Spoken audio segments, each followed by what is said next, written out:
and eats motivation for breakfast. You don't need motivation. It's great if it arrives.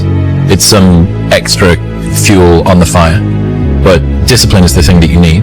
What would you tomorrow want you today to do? You tomorrow would want you to keep that promise to yourself. There has to be something. This is what I'm talking about now, because this isn't a hack. This has to be in you. Something in you has to wake up. And usually the only person that can wake it up is you. Sometimes you can read a David Goggins book because I was all this shit and then a lot more of up. But if you don't have a little flame, just barely, you're done. I can't light it for you. And that's the harsh reality of this life that I want to get across so fucking bad.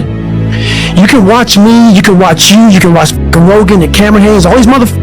You can go to Tony Robbins's fucking bullshit, all this shit. You do all this shit. If you could keep going back and keep spending money and spending money and spending money with no results, and you can wonder, wow, maybe let me go try out David Goggins. He ain't gonna fucking help you.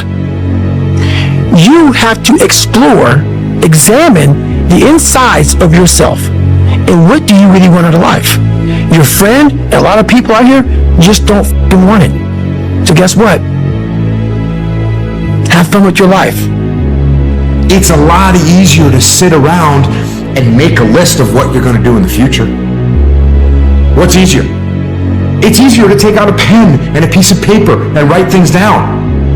And so people will substitute that action for the action that will actually change them and make them better and move them closer to that version of who they know they can become.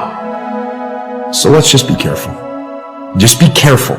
Be careful of getting caught in that planning phase of who you can become. Be careful of that planning phase, because the planning phase should be about 3 seconds long. And then it's time to go get after it. Make your move before you're ready. I'll tell you where big dreams go to die.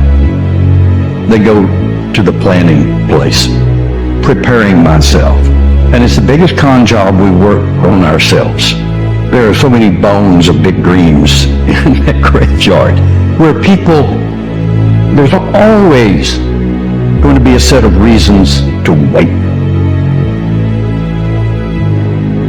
When you want to achieve the highest goal of all time, you are going to have to learn how to get your ass kicked all the way up that damn mountain. If I want to be way up here, it's going to take a bunch of small micro failures along the way. But you have to understand that that is part of the process.